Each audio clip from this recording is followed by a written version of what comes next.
Hello everybody and welcome to one more video on big units of World War II. This time not something very different from the two previous ones because it's about Russians in World War II, and it is the late Russians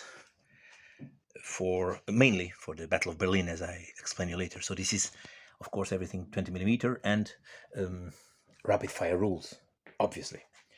Uh, this time, the story behind this thing is, of course, many years ago I started to enjoy making, for instance, these T-34s, of course, 85, and having also a number of IS-2s and different models of the SU machines. But more recently, this book came, and this book gave some organization to this group. It is Seelow Heights by Steve Shann, about that very famous battle at the end of World War II, a little bit before Russians entered into Berlin. So it's a number of battles, as you can see here, around this Seelow Heights campaign. The book is very much rapid fire style, follows the rapid fire doctrine. Not only the nice photos, but also the kind of organization. I mean, more or less brigade level encounters between Germans and Russians. And so this gave me the possibility of organizing, like in the book, my late Russians.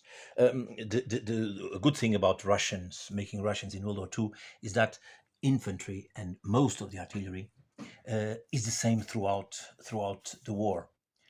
You see here the Katyushas, which re-enter the table after being left in the previous video because they only entered in July 1941. So they were not present at the Battle of Dubno, but they are back to, let's say, to Berlin.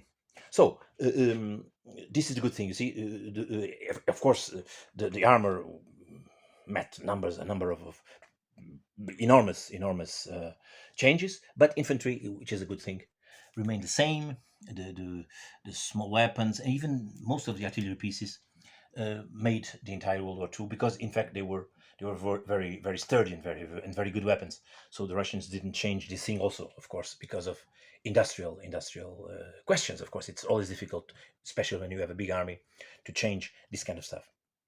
Now, the book organizes itself in groups. You see, in groups, sorry, in battles, different battles. And my idea was to use to make as models the maximum number of models that is necessary for whatever action. Sometimes I do that in several of my armies, which allows me to make whatever I want within this book, within the range of this book. For instance, you have here, for instance, T-34, plenty of them here, and I don't know if there are more, but there is a battle here. I think it is Seelow Heights itself, the attack on Seelow Heights, the frontal assault of the Russians on Seelow Heights, which requires 18. So I have also a paper here with the maximum numbers of models, and this is what you can see here, from the infantry figure up to the tank. So let's see the models now. You have here the Su-76 that I've showed you before at Kursk, so not a big deal here. There are also some 4 companies, which is what one of the scenarios tells you to do together. There are that 18 T-34 group, very large and very different from each other, because you can see here the Pegasus model. This one here has some descent infantry. This is also descent infantry, as you can see.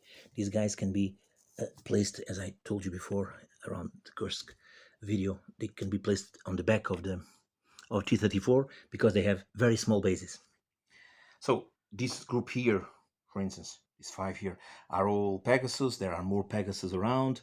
This, for instance, this group here is Fujimi. More Pegasus here, another Fujimi over there.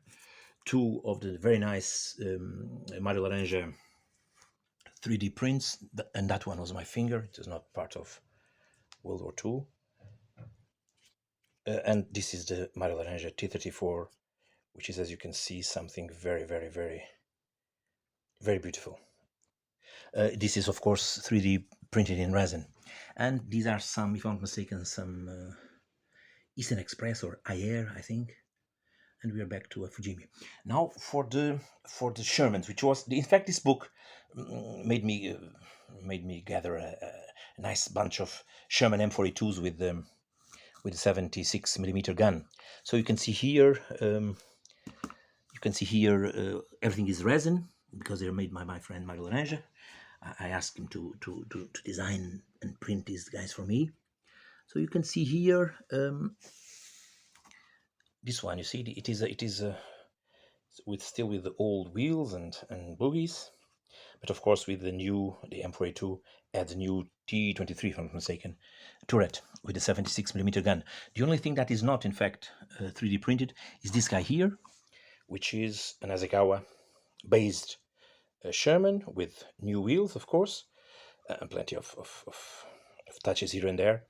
And of course, it was a little bit shortened because this kit is enormous, because the Asakawa kit is too big. And the inspiration for doing this came from Master Richard, and at the end of his Bavarian Blue Book, this one also about Eastern Front, third supplement, he mentions this guy here. So I did something like that. I mean, I ended up with one more than necessary because of this conversion, but only 7 were necessary in one of the scenarios. For instance, T-34-85 are necessary. The 18 are necessary for the Didersdorf scenario of the 18th of April, and this Sherman 76 are for the Hershorn 19th of April scenario. Then you only need 3 IS-2s, but I have 8 because, first of all, this group of Pegasus, I think it's Pegasus or Italeria, I don't remember exactly, one of the brands. I bought these 2 boxes of them, double kits, and then Altair made their beautiful, very beautiful IS-2s, so I ended up with a very large group. I don't know if they will ever be used in this way. Here there is a SU-100 from, I think this one is Eastern Express, if I'm not mistaken. Then there are the IS-152, the Zveroboy, the animal killer, but I've showed you already them in the Kursk scenario. This one is the same, the Kursk collection, sorry, SU-122, same story. And these ones, are a bit of a mystery for me because I can't find SU-85 on Steve Shann's book. And you see plenty of these models around the Berlin actions, and even inside Berlin. So maybe these guys were follow-up units, were in tank destroyer units, in follow-up units, and maybe they were not present with this large group of units that were engaged in the Seelow Heights campaign, if I can call it, because in fact it's a group of battles. Maybe so. The best name is to call it campaign. Well, now also some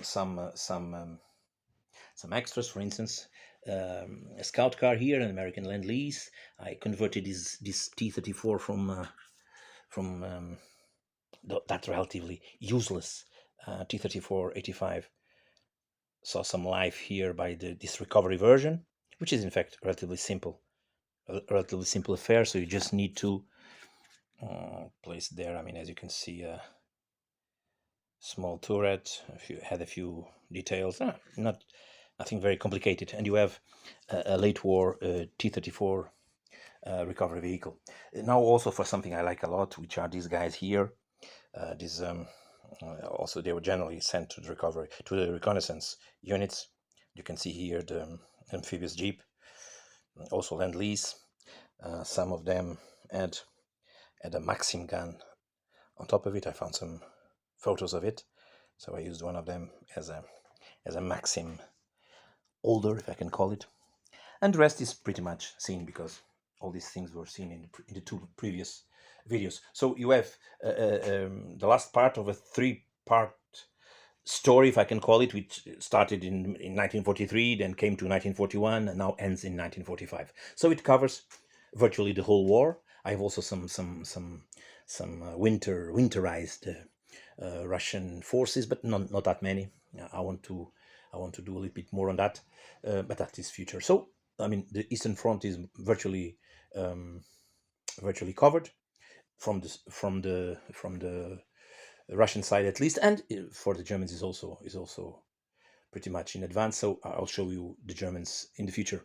So I hope you have enjoyed, and see you next with something different, which may be finally the Mortain 5 division pronged attack of August 1944 in Normandy.